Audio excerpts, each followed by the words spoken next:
হিন্দিতে একটা কথা আছে, লাথো খা ভূত বাতো সে নেহি মানতা। আর বাংলায় সম্ভবত এটা আক্কল রে ইশারা, ব্যাককল রে টুস করে একটা দিতে হবে আর কি, রূপসা দিয়া।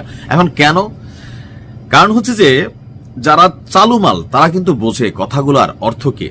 অনেক আগেই এই বিতর্কটা ছিল, তবে ইরান এই জায়গাটাতে আমি জানি না ওই বানিয়াচং থানা পুরাই দিছি মাহাদির মতন কি জোশে আইসা এই ঘটনাটা করলো নাকি আসলে এই ঘটনার সাথে কানেক্টেড ছিল। খেয়াল থাকার কথা, যুক্তরাষ্ট্রে প্রেসিডেন্ট নির্বাচনের সময় 2024 সালে জুলাইয়ে বাটলার রেলিতে একটা সমাবেশ ছিল ডোনাল্ড ট্রাম্পের, মানে কি বলা যায়, জনগণের সাথে নির্বাচনী প্রচার প্রচারণার। ওই সময় তার উপর একটা হামলা হয়েছিল, কান ছ্যাদ কইরা এরকম টাচ করে একটা বুলেট চলে গেছিল, মুহূর্তের মধ্যে পড়ে গেল। পরে যে কোনো কয়েকজনের গ্রেপ্তার করলো। তো এটা নিয়ে কয়েকদিন আলোচনা চলছিল আর বলা হচ্ছিল যে ইরান এই ঘটনায় জড়িত, স্পষ্ট কিন্তু ইরানের নাম বলা হয়েছে। এরপরে যদিও এটা আপনার মানে কোনো আর পরবর্তী সময় আমরা আপডেট পেল না, কিন্তু ওই সময়ের যে ছবিটা, এই ছবিটা প্রকাশ করেছে গতকালকে ইরান। শুধু প্রকাশ করে নাই, নিচে লেখছে এই যে হঠাৎ করে ডোনাল্ড ট্রাম্প যুদ্ধ চান না, এটার পিছনে মূল কাহিনী কিন্তু এইখানে জীবনের মায়া সবারই আছে। এই ছবিটা দিয়ে ইরান লিখছে, এখানে বলা হচ্ছে যে রাষ্ট্রীয় সম্প্রচার মাধ্যমে হঠাৎ করে একটা ছবি ভেসে উঠছে, আর এটার সাথে একটা বাক্য যে এবার আর টার্গেট মিস হবে না, দিস টাইম দা টুস ওন্ট মিস, অর্থাৎ এই সময় আমার ছোট্ট বিচিটা মানে এইটা মিস হবে না।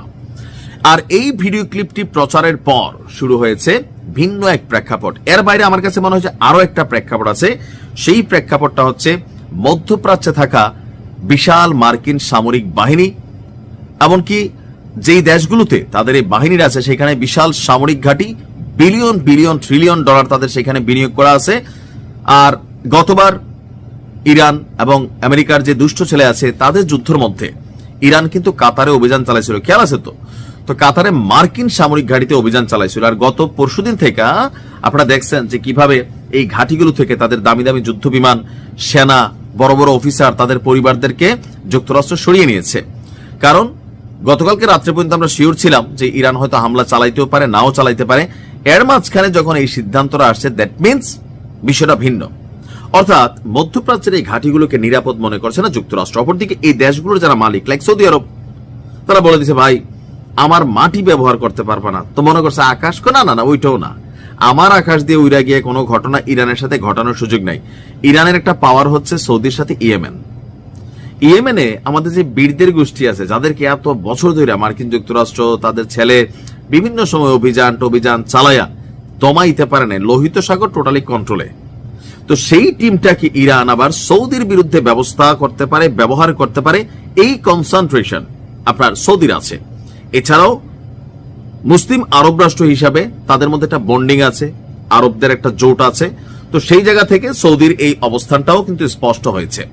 পাশাপাশি অন্যান্য দেশগুলা তলে তলে হয়তো অনেক কিছু করতেছে, প্রকাশ্যে কেউ কিন্তু ইরানের বিরোধিতা করতেছে না। আরব আমিরাতের সাথে কিন্তু ইরানের একটা ভেজাল আছে, একটা আইল্যান্ড নিয়ে। তো সেইখানে আমরা দেখছি যে তলে তলে আসলে কি হইতে পারে। তো সবকিছু মিলিয়ে আমার মনে হয় ওই যে ট্রাম্পের সেই ছবি আর 2024 সালের জুলাইয়ে বাটলার রেলিতে যেই ঘটনা ঘটছে, এটাকে যখন প্রচার করা হয়েছে যে আরো একটা পরিকল্পনা ইরান চাইলে করতে পারে, ঘটছে তো ঘটনা, যদি ইরানের দায় স্বীকারোক্তি নেয় নাই তখন। বাট এখন এই যে দিল, এটা তো আবার বিপদ হয় কিনা আমি সেটা ভাবতেছি, যে মার্কিন যুক্তরাষ্ট্রের প্রেসিডেন্টকে আপনি হিট করে ফেলছেন, টাচ করে ফেলছেন, সো আপনারা তো ছাড়বে না মার্কিন যুক্তরাষ্ট্র। বসে এসে জোশ হারাইলো নাকি এটা আসলে কি করলো, তবে কাজে দিছে। বাট কিছু একটা ঘটতে যাচ্ছে, আমার মনটা বাইরে যেতেছে, আল্লাহ ভালো জানে। ভালো থাকো।